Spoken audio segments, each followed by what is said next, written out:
You remember the 7 angels and the 7 bowl judgments there in Revelation 16? Okay, well, this is one of them. And in the Spirit, he carried me away to a great high mountain and showed me the holy city Jerusalem coming down out of heaven from God. It has the glory of God and is radiant like a very rare jewel, like jasper, clear as crystal. It has a great high wall with 12 gates, and at the gates 12 angels. And on the gates are inscribed the names of the 12 tribes of the Israelites. Oh. And on the east, 3 gates. On the north, 3 gates. And on the south, 3 gates. And on the west, 3 gates. So there's 12 gates. 3 times 4 is 12. And the wall of the city has 12 foundations. And on them are the names of the 12 apostles of the Lamb. Did you catch that? So what do we have here? We have the Old Testament patriarchs, right? The 12 names of the tribes of Israel. And what else do we have? The 12 apostles, the foundation of the church, the new Israel, Israel 2.0. And here we have them together. And this image of the 12 tribes of Israel named over the gates and the 12 foundations being the apostles of the Lamb gives rise to the interpretation that the 24 elders that surround the throne, you remember that? Back in Revelation 4, is the Old and the New Testaments combined as one. Because you have 12 governing tribes of Israel and 12 governing apostles of the church, foundations, the beginnings of the church. So let me give you some idea of what we're looking at here. I went and I looked at some images. This is a good one to start with.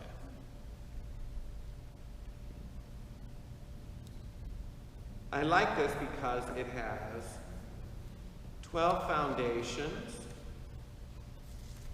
with the names of the 12 apostles. And you have 3 gates to the north, 3 gates to the south, and on the west and the east, right? And above the gates, the names of the tribes of Israel.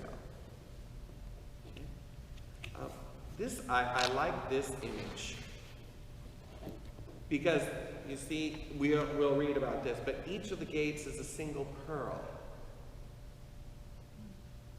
And here is the names of the apostles, and here are the names of the tribes of Israel.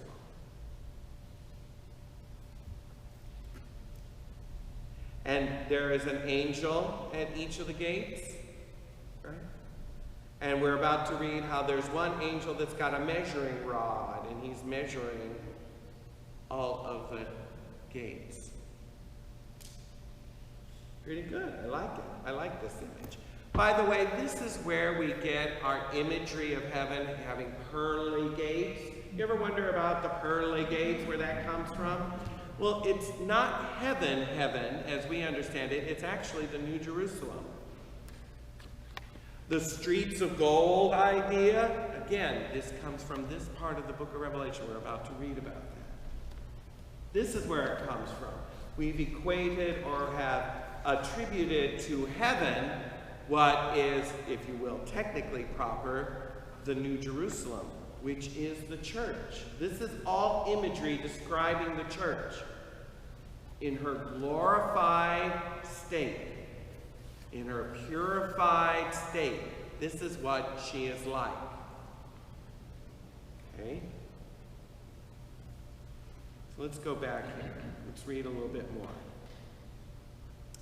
The angel who talked to me had a measuring rod of gold to measure the city and its gates and walls. So there he is. So he's measuring it.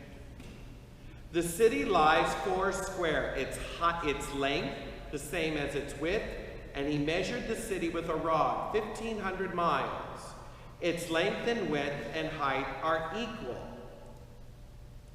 So it's an enormous cube. 15 miles cube. Interesting. You go, why is that interesting? Because there's only one other element, only one other building in all of the Bible that was cubic shaped.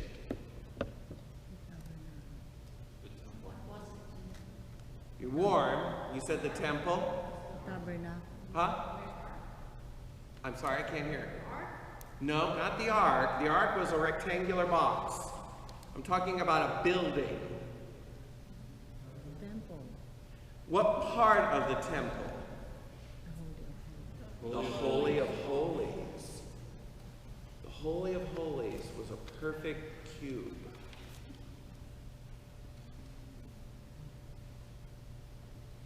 Perfect cube.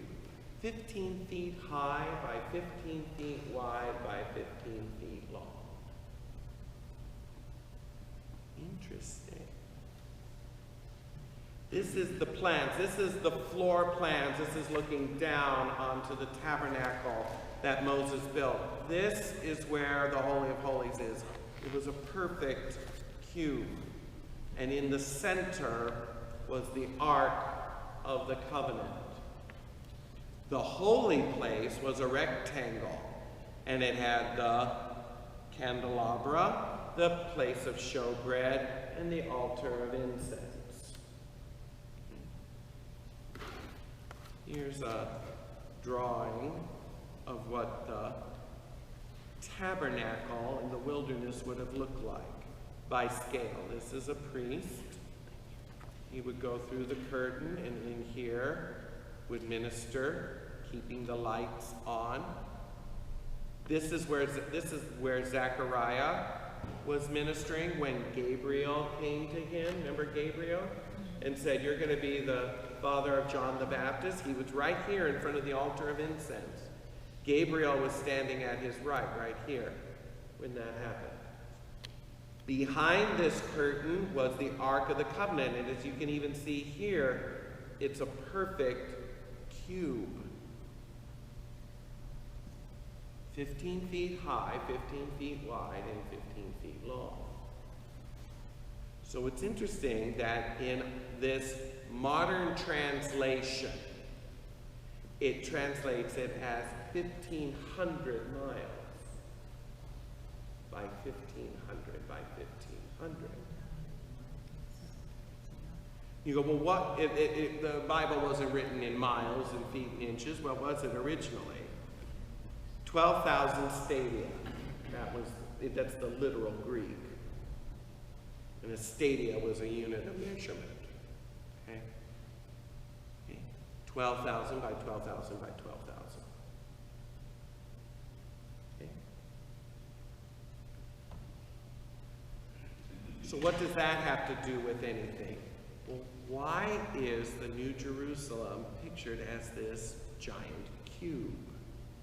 Because the first thing someone would have thought of was the only thing that was cubic shaped was the Holy of Holies. And where is God dwelling? In the Holy of Holies. Where did he dwell in the Old Testament? Above the Ark of the Covenant, remember? The cloud would appear right above this by day, and then a pillar of fire by night, right above the Ark of the Covenant. This is where God dwelt. What was the Ark? The mercy seat. The throne of God, right? The mercy seat. Because what was the Ark of the Covenant? What was on top of the Ark of the Covenant? Angels. Angels. And when we read in the book of Revelation where we see the throne of God, what's around the throne of God? Angels. the cherubim. When Ezekiel saw the throne of God in the Old Testament, what did he see? The cherubim. God is seated, if you will, on the throne of angels. And that's why they made the Ark of the Covenant this way. Now you're making me get a picture of the Ark of the Covenant so you can see it better.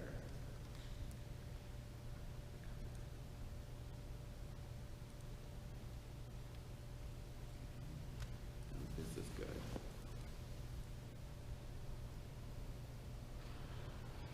Well, it was good. There we go. See that? The Ark of the Covenant.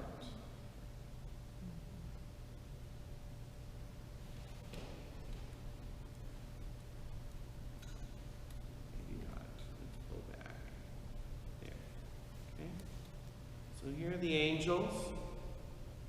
God's presence would be above this.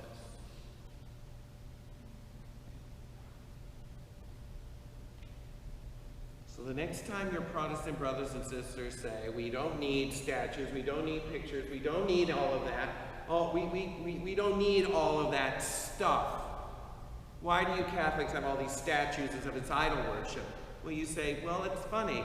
God thought it was important. He commanded Moses to build angels on top of his ark. Mm-hmm. Right?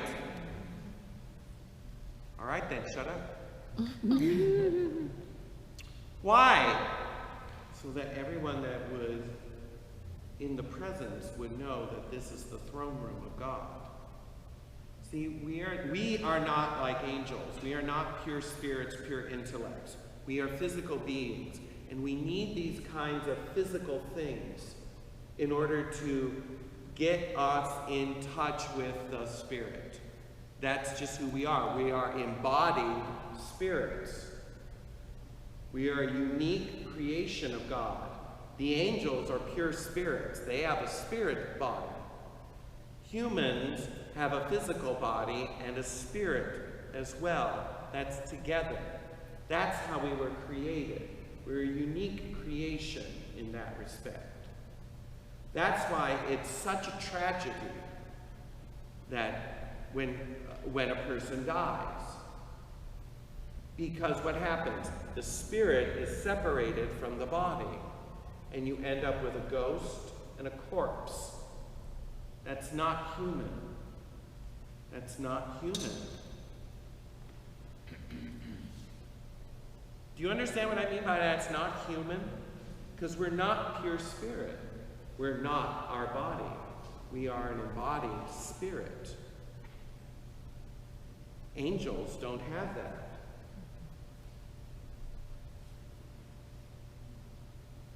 See that? That's what makes the incarnation such a profound meditation. God took upon himself human flesh. He became embodied like we are. He dwelt among us. It's incredible. And what is he calling us? He became one of us so that he could make us one of him.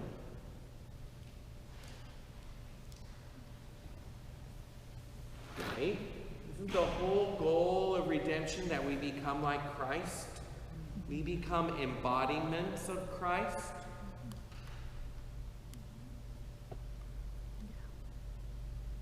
We become by grace what Jesus is by nature.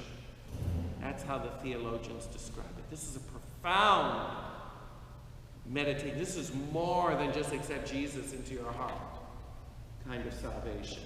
We're talking about the redemption of our souls so that we are so filled with the love and the grace of God that it just permeates through us and we become like Christ. That's the fullness of redemption. That's what we're called to do. And how do we do it? It's by living in that love and that grace. This is why we're going through Lent, so that we remind ourselves to drop off the trappings of this world. Let's not get too attached to this world, because this is not our home.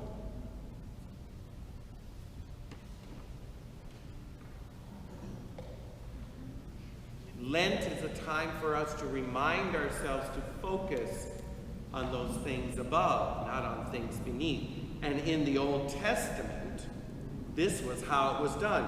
God designed all of this. Yes, the embroidery, even on these curtains, had angels embroidered on them. So when the priest would walk in, even into the holy place, he would see angels here.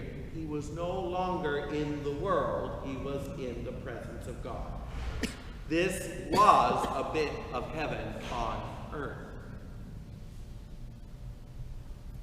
In the same way that our churches are embassies, bubbles, a bit of heaven on earth. How do you know you're in heaven? Well, you just look around. I see carvings of angels. I see the way of the cross. I see stained glasses of saints. I see the Blessed Mother over here. I see St. Joseph over here. It's like being in heaven. That's the idea. Now you're getting it. So when I walk into a Protestant church, I don't see that. I might as well be in a lecture hall in a university. Right?